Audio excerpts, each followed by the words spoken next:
Ya man awdahta lana subulal hidayah wa adahta an basairina nisawatal hiwayah wa nusalli wa nusallim ala man arsalta syahidan wa mubassira wa nadhira wa da'iyan ila Allahi bi'izni wa syirajan munira. Amma ba'du. Qala Allah ta'ala fil kitabil Qur'anil Karim, a'udzu billahi minasy syaithanir rajim. Bismillahirrahmanirrahim. La in syakartum la azidannakum wa la in kafartum inna azabi lasyadid. Shadaqallahul azim. Adapun untayan nada langkah yang pertama kalinya, mari sama-sama kita panjatkan puja dan puji kita atas kehadirannya Allah yang Maha Ghafur, yang mana Pak Allah telah memberikan banyak sekali nikmatnya.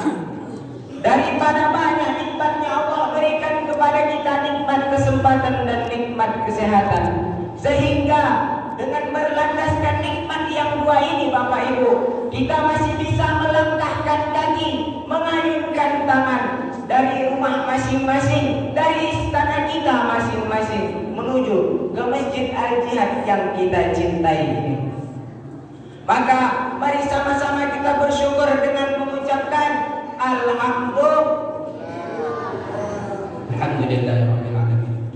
Adapun untayan ada langkah yang kedua kalinya, salawat beriringkan salam, berpucukkan rindu, berakarkan kasih sayang ke ruh junjungan alam, putranya Abdullah, buah hatinya Aminah, intannya kota Makkah, mutiaranya kota Madinah, Habibullah kekasih Allah. Siapa lagi kalau bukan baginda besar Muhammad sallallahu alaihi wasallam, yang mana Pak Bu, syafaat beliau yang kita harapkan kelak di hari yauma yafirul mar'u min akhi, di mana manusia lari daripada saudara-saudaranya, wa ummihi wa abi, dan lari dari ibu bapaknya, wa sahibati wa bani, dan lari dari istri dan anak-anaknya. Likulli imri'in yawma idzin sa'nu yughni. Pada hari itu Pak Bu, semua manusia sibuk dengan amal perbuatannya, yang baik yang buruk yang dikerjakannya di dunia. Disinilah Pak Bu, semoga kita termaksud hambanya yang mendapatkan syafaat Nabi besar Muhammad sallallahu alaihi wasallam. Amin amin ya rabbal alamin. Untuk itu Pak Bu, ayolah sama-sama kita berselawat kepada baginda besar Muhammad sallallahu alaihi wasallam. Selawat panjang bisa Bu? Pak. Selawat askil. Bismillahirrahmanirrahim. Ayo sama-sama Pak Bu. Allahumma shalli ala sayyidina Muhammad wa asqilil zalimin bizzalimin wa akhrijna min bainin salimin wa ala alihi wa sahbihi ajma'in. Allahumma shalli ala sayyidina Muhammad wa ashghilil zalimin bizzalimin wa akhrijna min bainin salimin wa ala alihi wa sahbihi ajma'in. Walhamdulillahirabbil alamin. Semoga kelak Pak Bu di hari yaumil akhir kita mendapatkan syafaat beliau. Amin amin ya rabbal alamin. Adapun yang sama-sama saya hormati selaku Bapak Ketua Pengurus Al-Jihad beserta jajaran stafnya, adapun yang sama-sama saya hormati alim ulama, cerdik, pandai, tokoh masyarakat, bapak-bapak, ibu-ibu, saudara-saudara, umum dan khususnya kaum muslimin wal mukminat rahimakumullah. Adapun tausiah yang akan saya bawakan pada malam hari ini yang bertemakan bersyukur. Pak Bu, Pak Bu, dari malam pertama Ramadan sampai malam yang ke-18 ini, kita udah sering mendengarkan yang namanya bersyukur. Protokol Bapak Al-Ustadz, guru-guru kita yang berdiri di sini, yang duduk di sini tidak pernah lupa berkata, mari sama-sama kita bersyukur kepada Allah yang Maha Ghafur. Lalu apakah kita telah menjalani yang namanya bersyukur ini, Pak Bu? Oh Pak Bu, udah bersyukur belum? Kayak mana bersyukur kita ini, Pak Bu? Hah? Mengucapkan alhamdulillah saja udah cukup, Pak Bu? Cukup. Jadi kayak mana? Imam Al-Busairi mengatakan bersyukur ini, Pak Bu, mengatakannya dengan lisan, mengakuinya dengan hati, lalu melakukan perbuatan yang diridhai oleh Allah Subhanahu wa Ta'ala. Apa contohnya, Pak Bu? Misalnya kan, Pak Bu, ada orang yang berjualan takjil, modalnya 50.000. Baru jualanlah dia, ditargetkannya dapat 65.000. Pas jualan dapatnya malah 45.000. Ada untungnya, Pak Bu? Balik modal gak? Malah rugi kan? Tapi dia malah mengucap alhamdulillahirabbil alamin. Dapat dia yang pertama, Pak Bu, walaupun dia tahu nikmat itu kurang, tapi dia tetap bersyukur kepada Allah.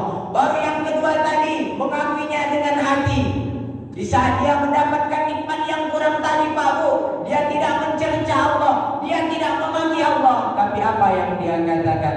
Ya Allah, ya Tuhanku, di dalam hatinya, Pak Bu, terima kasih ya Allah, Engkau berikan kepadaku nikmat-nikmat ini ya Allah. Mungkin belum sekarang Engkau berikan kepadaku nikmat rezeki yang banyak, tapi aku masih bisa merasakan nikmat kaki, nikmat tangan, nikmat mataku untuk melihat, dan nikmat hidupku untuk bernapas. Alhamdulillah, katanya Pak Bu. Dapat yang kedua, baru apa tadi yang ketiga, Pak Bu? Melakukan perbuatan yang diridhai oleh Allah Subhanahu wa Ta'ala. Yang tadi dia tahu 45.000 itu, Pak Bu, bukannya untung dia, enggak juga balik modal, tapi masih mau disedekahkannya walaupun itu cuma 5.000 tadi, Pak Bu. Masih mau disedekahkannya walaupun kurang, Pak Bu. Masih mau. Inilah yang disebut, Pak Bu, syukur dengan sempurna menurut Imam Al-Busairi, Pak Bu. Tapi kalau manusia zaman sekarang, taulah, bersyukur leh. Dibilangnya bersyukur, Pak Bu, dibilangnya dia beriman, tapi cuma dengan perkataannya aja alhamdulillah ya Allah, katanya. Padahal di dalam hatinya masih kurang ini, masih kurang ini, masih kurang itu. Tadilah, Pak Bu, apa lonya tadi pas buka, Pak Bu? Hah? Enak. Udah bersyukur? Alhamdulillahirabbil alamin. Banyak nih, Pak Bu, manusia di zaman sekarang. Gimana ya? Udah makan daging lah dia hari ini.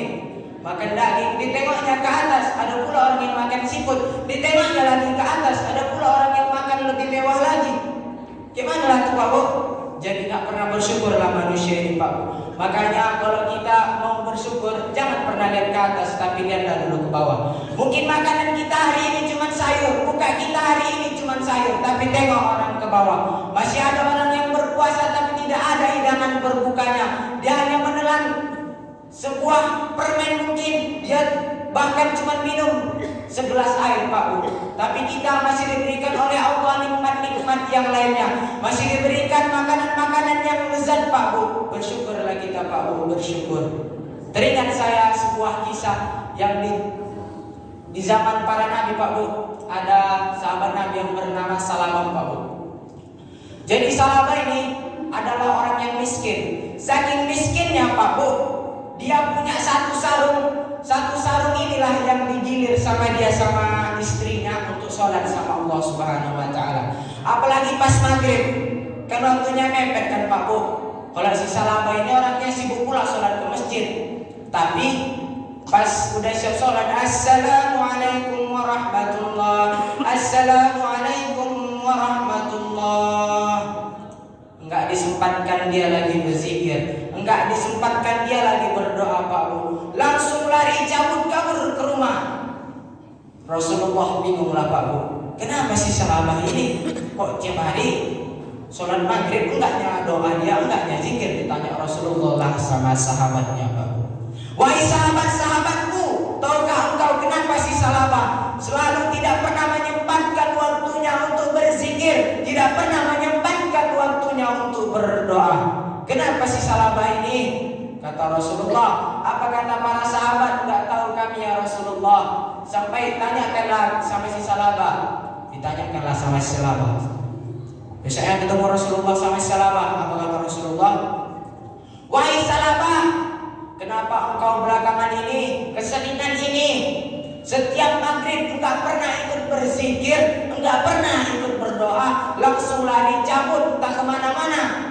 Sedangkan orang di situ masih banyak yang berzikir, orang masih banyak memuji-mujiku, memuji-muji Allah. Orang di sana masih banyak berdoa memohon kepada Allah Subhanahu wa Ta'ala. Kenapa sahabat? Dijawab si sahabat lah Pak. Ya Rasulullah, engkau kan tahu aku orangnya miskin. Jadi aku cuma punya satu sarung inilah. Satu sarung inilah yang aku ganti-gantiankan sama istriku untuk sholat. Kau tahu waktu sholat maghrib cuma sekejap. Waktu sholat maghrib lah yang paling bentar dibilang waktu sholat kan Pak Bu. Inilah si salabah. Kalau setiap sholat maghrib langsung pulanglah dari rumahnya berlari-lari. Dikasihnya sarungnya ke istrinya untuk sholat Pak Bu. Jadi di pikiran salabah gini Pak Bu. Karena udah sekalian curhat sama Nabi, langsung aja lah aku minta juga ke Nabi. Nabi pun kalau berdoa pasti langsung diijabah sama Allah kan Pak Bu. Jadi apa yang bilang sahabat? Wahai Rasulullah, sekarang engkau telah mengetahui bahwa aku adalah orang yang miskin, aku tidak mampu apa-apa, aku tidak memiliki baju, bahkan sarungku saja bergantian dengan istriku. Doakanlah aku wahai Rasulullah agar menjadi orang yang kaya kelak, agar bisa bersedekah, agar bisa terus di jalan Allah dengan harta-hartaku. Apa kata Rasulullah? Wahai sahabat, siapa suri tauladanmu? Wahai sahabat, siapa junjunganmu? Si sahabat mengatakan, Pak Bu, junjunganku engkau wahai Rasulullah, suri tauladanku engkau wahai Rasulullah. Apa kata Rasulullah? Apakah aku orangnya yang kaya? Apakah aku memiliki segalanya? Apakah aku mampu membeli baju-baju baru? Tidak wahai Rasulullah. Lalu apa yang kau inginkan lagi wahai sahabat? Dia belah si sahabat ini Pak Bu. Disuruh oleh baginda Muhammad sallallahu alaihi wasallam pulang ke rumah untuk berpikir. Berpikir dia Pak Bu seharian penuh. Pas makan siang nggak malam, miskin kaya, miskin kaya, miskin kaya, miskin kaya. Bimbang dia Pak Bu, mau jadi orang miskin atau mau jadi orang kaya? Kalau kita mau jadi orang miskin atau orang kaya nih Pak Bu? Hah? Kaya atau miskin? Miskin? Kaya. Amin amin ya rabbal alamin. Jadi Pak Bu udah berpikir dia seharian, biasanya didatanginya lah bagi Nabi Muhammad sallallahu alaihi wasallam. Apa katanya? Wahai Nabi, apa salah Pak? Sudah kupikir-pikirkan, apalah jawabanmu? Kata Rasulullah. Emang setelah dipikir-pikir, menjadi orang miskin memang bahagia, tapi menjadi orang kaya wahai Rasulullah jauh lebih bahagia. Aku bisa bersedekah dengan harta-hartaku, aku bisa zakat dengan harta-hartaku, aku bisa infak dengan harta-hartaku, aku bisa membangun masjid dengan harta-hartaku. Beginilah kata si sahabat Pak Bu. Dengan ini baginda Muhammad sallallahu alaihi wasallam luluhlah hatinya. Diberikannya lah satu kambing kepada si sahabat ini Pak Bu. Satu kambing betina yang bunting, yang hamil Pak Bu. Dikasihlah. Pada tahun pertama dirawatnya kambing ini Pak Bu, dirawatnya dia Bu dirawatnya. Jadi berkembanglah peternakan si sahabat. Di tahun pertama si sahabat mengembala kambingnya, yang biasanya dia sholat sebelum azan sudah berada di masjid. Sekarang pas dia sudah memiliki kambing, siap azan dulu udah iqamat. Qad qamatis salatu qad qamatis shalallahu akbar Allahu akbar la ilaha illallah. Barulah datang si sahabat Pak Bu. di tahun pertama. Masuklah di tahun kedua Pak Bu. Di tahun kedua mulai melonjaklah lagi Pak Bu. Apanya si Salabah ini? Peternakan kambingnya.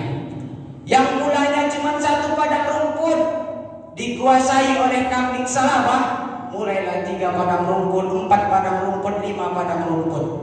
Saking banyaknya kambing si Salabah ini Pak Bu. Jadi sibuklah si Salabah mengurusi kambingnya. Sampai-sampai jadi masbuklah dia ketika sholat. Pas orang udah Allahu Akbar, udah mau salat nih Pak Bu, baru datang si Salabah, udah masbuk dia. Masuk pula di tahun ketiga. Di saat ini Pak Bu, si Salabah udah menjadi orang yang kaya raya, udah terkenal dari Madinah Pak Bu. Udah banyak hartanya, kambingnya di sana di sini. Apalagi Pak Bu, kekayaannya yang kurang. Udah banyaklah hartanya, tapi satu Pak Bu, lupa dia akan Allah Subhanahu wa Ta'ala. Dari yang awalnya tiap hari ke masjid, sekarang malah cuma sholat Jumat ke masjid. Na'udzubillah, subhanallah. Apa kata baginda besar Muhammad sallallahu alaihi wasallam? Wahai sahabat-sahabatku, di mana si Salabah? Kenapa belakangan ini aku tidak pernah melihatnya sholat di masjid kita ini? Apa kata sahabat yang lain? Tidak tahu wahai Rasulullah. Rupanya si Salabah udah jadi orang yang kaya, udah jadi orang kaya raya yang lupa akan Allah. Inna lillahi, kata Nabi sallallahu alaihi wasallam. Baru gak lama kemudian datanglah ayat yang menyuruh Nabi Muhammad sallallahu alaihi wasallam untuk mengambilkan zakat. Diambilkanlah zakat di setiap orang yang berada di Madinah. Diutuskanlah 2 orang kepada si Salabah. Pergilah 2 orang sahabat ini ke tempat si Salabah Pak Bu. Apa katanya? Wahai Salabah, kami datang kemari atas utusan baginda besar Muhammad sallallahu alaihi wasallam. Ada apa wahai saudaraku? Kata si Salabah. Basa-basi lakukan Pak Bu. Kenapa jarang mau sekarang sholat Salabah? Teklah, udah jadi orang kaya kan? Alah, sombong kali pun. Baru kan Pak Bu, gak usah apalah dipersingkat ya, kata si Salabah gini. Sahabat, jadi kami diutus oleh Rasulullah untuk memintakan zakat kepada Salabah sepersekian persen. Apa kata si Salabah Pak Bu? Kalian seenaknya saja meminta hartaku. Aku siang malam kadang tidak tidur mengurusi semua hartaku. Kalian tinggal minta sekian persennya hartaku. Tidak bisa, pergi. Diusir 2 sahabat ini Pak Bu. Baru didatanginya baginda besar Muhammad sallallahu alaihi wasallam. Apa kata baginda besar Muhammad sallallahu alaihi wasallam? Inna lillahi wa inna ilaihi raji'un. 2 kali Nabi Muhammad berkata Pak Bu, inna lillahi. Baru gak lama Pak Bu, datanglah surah At-Taubah ayat 74, gak salah Pak Bu, sampai 78. Di situ menerangkan tentang ada orang yang kala miskinnya jadi hamba Allah, pas udah kayanya jadi hamba harta. Siapa dia? Si Salabah dia Pak Bu. Sampailah gosip ini ke telinga si Salabah. Sampai ini bertobatlah si Salabah. Didatanginya baginda besar Muhammad sallallahu alaihi wasallam. Wahai Nabi Allah, wahai ya Rasulullah, bertobat aku ya Rasulullah. Aku tidak ingin begini ya Rasulullah, ini zakatku kubayarkan. Tapi apa kata Rasulullah? Sudah terlambat wahai Salabah. Allah telah mengutukmu, kau telah mengingkari janjimu kepada Allah Subhanahu wa Ta'ala. Inilah Pak Bu. Tidak lama kemudian meninggallah baginda besar Muhammad sallallahu alaihi wasallam. Masuk ke pemimpinan Abu Bakar As-Siddiq. Ingin membayar zakat pula si Salabah kepada Abu Bakar As-Siddiq. Apa kata si Abu Bakar? Nabi Muhammad saja tidak berani, apalagi aku Salabah. Pergi pulang si Salabah. Mulai hancurlah terus, turun menurun terus Pak Bu, ekonominya si Salabah ini Pak Bu. Pelan-pelan dia mulai miskin Pak Bu. Masuklah kekhalifahan Umar bin Khattab Al-Faruq. Apa kata si Salabah Pak Bu? Umar, ini aku ingin membayarkan zakatku. Apa kata si Umar pula Pak Bu? Rasulullah saja dengan si Abu Bakar tidak mampu dan tidak berani menerima zakatmu, apalagi aku. Meninggal pula si Umar, hancurlah semua harta si Salabah. Termasuk kasih salamah menjadi orang-orang yang zalim pada akhirnya Pak Bu, dan menjadi orang-orang yang merugi pada akhirnya Pak Bu. Semoga kita dihindari jadi orang yang kayak gini Pak Bu. Ada orang yang kayak gini di sini Pak Bu? Semoga lah kita kalau udah kaya juga besok kan masih ingat Allah Subhanahu wa taala, masih ingat kita sholat, amin. Masih ingat kita lagi berzikir memuji Allah. Sama Pak Bu, janganlah lupa untuk bersyukur. Jadikan landasan Al-Quran surah Al-Ibrahim ini Pak Bu. La in syakartum la azidannakum wa la in kafartum inna azabi lasyadid. Barang siapa yang mensyukuri akan nikmatku kata Allah, niscaya akan kutambahkan nikmat itu. Dan barang siapa pula yang mengkufuri akan nikmatku kata Allah, yang mengingkari akan nikmatku, niscaya azabku sangatlah pedih. Mungkin cukup sekian yang dapat saya sampaikan, kurang dan lebihnya saya mohon maaf. Wabillahi taufiq wal hidayah. Unzur ma qala wa la tanzur man qala. Lihatlah apa yang dikatakan, jangan lihat siapa yang mengatakan. Assalamualaikum warahmatullahi wabarakatuh.